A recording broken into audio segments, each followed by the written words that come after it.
Ciao a tutti cari amici, benvenuti nuovi e bentornati agli iscritti. Io sono Ilaria e su questo canale parlerò di tarocchi, chakra, spiritualità e quant'altro possa essere d'aiuto ad ognuno di noi per il proprio percorso di crescita personale e spirituale. Oggi vedremo come purificare un mazzo di tarocchi, andremo a vedere il metodo che uso io, poi ce ne sono anche altri, se per caso avete Reiki, esempio, potete anche semplicemente tenere il mazzo tra le mani e purificarlo facendogli Reiki, okay. Oggi però andiamo a vedere un metodo, diciamo più accessibile a tutti, anche ai non reikizzati, okay. Allora, di che cosa ho bisogno? Innanzitutto, quando vi apprestate a fare una cerimonia di purificazione, vi consiglio di prendervi un momento, tutto per voi, che può essere anche 1 oretta, dipende dal tipo di cerimonia che dovete affrontare. Mhmm, Può essere utile magari accendere della musica rilassante in sottofondo. È una cosa che, vi raccomando è di usare il colore bianco, perché il colore bianco ha delle vibrazioni molto alte, è il colore del settimo chakra ed è il colore che indica la connessione con il divino, quindi si lavora su vibrazioni alte. Di che cosa avete bisogno per fare una cerimonia di purificazione?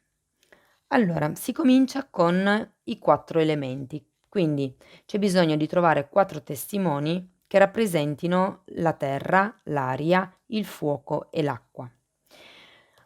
Potete usare una piantina, un fiore anche per rappresentare l'elemento terra, oppure a me piace usare i cristalli, i quarzi, okay, perché comunque sono elementi che arrivano dalla terra e che possono rappresentare appunto l'elemento terra. Nel caso non aveste un cristallo o un quarzo, potete anche usare del semplice sale grosso, okay? Adesso io l'ho messo in un contenitore di vetro e anche questo è abbastanza importante nelle cerimonie, cioè usare dei recipienti di vetro o comunque di un prodotto naturale. Il vetro penso che sia il migliore, perché comunque il legno in un certo modo è sempre naturale, però ha una vibrazione un po' diversa rispetto al vetro. Comunque, se avete legno va benissimo anche il legno, l'importante è che non sia plastica. Anche il telo che mettete sotto al vostro tavolo della cerimonia, sarebbe consigliabile metterlo in una fibra naturale, quindi in cotone, in seta, lino. Diciamo che i materiali sintetici non sono proprio indicati per questo tipo di attività. Tutto quello che ha a che fare con l'energia sarebbe sempre meglio, ehm, usare tessuti piuttosto che materiali di tipo naturale. La seconda cosa di cui abbiamo bisogno è qualche cosa che rappresenti l'elemento aria e per quello usiamo questo bastoncino di incenso, okay? Quindi, l'incenso a me piace perché comunque, brucia per tanto tempo, mentre invece si potrebbe anche scegliere l'opzione di usare il, palo santo, però tende un pochettino a spegnersi, okay, quindi, io preferisco usare l'incenso. Molto bene. Un altro elemento che dobbiamo rappresentare è l'elemento acqua. Anche qui un contenitore di vetro con semplicemente dell'acqua dentro. Acqua va benissimo quella del rubinetto, eh.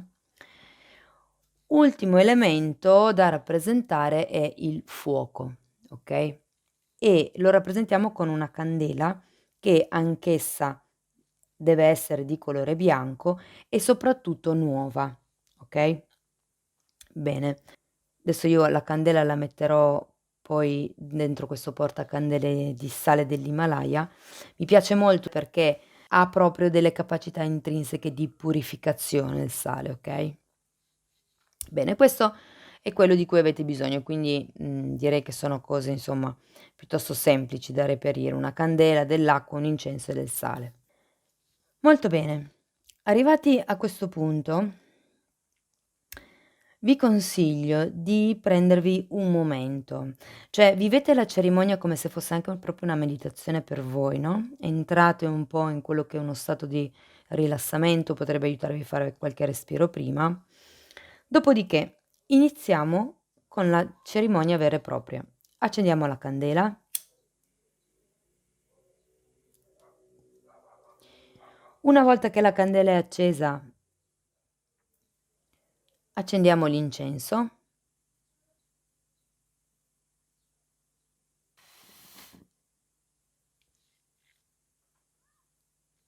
Molto bene. E inseriamo la candela. Prendo il mio mazzo di tarocchi e lo appoggio davanti a me, ok? Prendo una carta, la faccio in giù. A me piace che la carta tocchi l'elemento, ok? Quindi gli faccio toccare il vetro o il quarzo, in questo caso. Affumico la carta da un lato e anche dall'altro. Proseguo, tocco il bicchiere, tocco il portacandele e appoggio la carta di fianco al mazzo principale, girata a testa in su. E così procedo con tutte le carte, ok? Una per una. Una per una è importante quando sono nuove, quando il mazzo assolutamente è nuovo, allora sarebbe bene fare questa cerimonia di purificazione prendendo le carte una per una, ok? Quando invece il mazzo è come questo, cioè è mio, è proprio tanto tempo che lo sto usando, è pregno della mia energia, allora potrebbe anche essere interessante, più veloce soprattutto, prendere dei piccoli gruppi del mazzo, ok, dei piccoli mazzetti, aprirli a raggiera in modo che tutte le carte siano esposte, ok, vediamo se riesco a farlo così, ok, e farlo con tutte le carte insieme. Si affumicano prima da un lato e poi dall'altro. Si tocca l'acqua e si tocca il sale e si mettono a testa in su.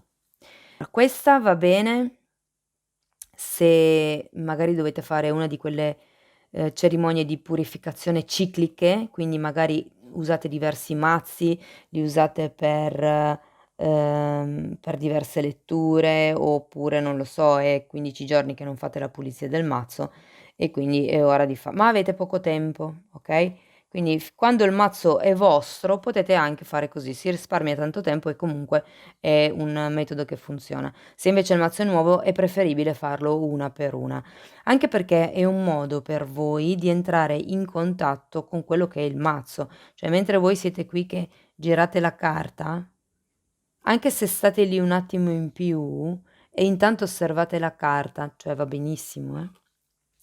Ok, io ne approfitto e vado avanti con la cerimonia, così finisco di pulire il mazzo, ci vediamo tra un pochino. Bene, una volta che avete finito, prendete il mazzo e lo passate tutto interamente, un'altra volta, sopra il fumo dell'incenso, come per sigillare quello che avete fatto fino adesso e poi si riappoggia a testa in giù. Ringraziate l'universo per aver reso possibile questo momento e fondamentalmente la cerimonia si conclude qui. Mm? Ogni quanto fare la cerimonia di purificazione? Dipende da voi, dipende da quanto usate i tarocchi in realtà. Questo mazzo, per esempio, è un mazzo che io uso molto spesso, praticamente quasi tutti i giorni, e quindi diciamo che una volta alla settimana tendenzialmente lo pulisco come vi ho fatto vedere prima, cioè prendendo dei mazzetti, diciamo alla veloce, ok? Una volta al mese invece carta per carta. Con quelli nuovi sicuramente la prima volta e poi anche lì dipende da quanto li usate. Vi rendete conto quando un mazzo è da pulire perché fate fatica a mischiarlo, quindi quando un mazzo diventa denso, diventa pesante, ve ne rendete conto perché si fa fatica a mischiarlo. Quindi quello è il momento giusto per pulire il mazzo. Ve lo dicono loro fondamentalmente quando hanno bisogno di una pulizia, ok? Per quello che riguarda l'incenso e la candela, sarebbe consigliabile lasciarli terminare di bruciare. Poi se non potete, se non vi piace, se dovete andare via piuttosto che lasciare la candela accesa, va bene, spegnetela, non succede niente, però, sarebbe meglio così, che finissero di purificare un po' tutto quello che è l'ambiente e il posto dove voi siete stati a fare questo rito. Il sale poi si butta, okay, quindi se avete un campo, se avete un giardino lì vicino, sarebbe meglio buttarlo nella terra, se no diversamente potete buttarlo in pattumiera meglio, perché, buttandolo nel lavandino si rischia che danneggi i tubi. Bene, questa è la cerimonia di purificazione che uso io. A me piace molto, la trovo semplice ma comunque efficace. Io normalmente quando faccio questo tipo di cerimonie metto un'intenzione e chiedo all'universo. Quindi se vi piace potete anche scrivere una poesia, piuttosto che proprio pronunciare delle parole chiedendo all'universo di aiutarvi in questa cerimonia di purificazione e alla fine della cerimonia quello che faccio è ringraziare, okay? Bene, se ci sono dubbi potete scrivere, nei commenti qui sotto. Io intanto vi ringrazio di essere stati qui con me, vi mando un abbraccio e ci vediamo nei prossimi video. Ciao, ciao.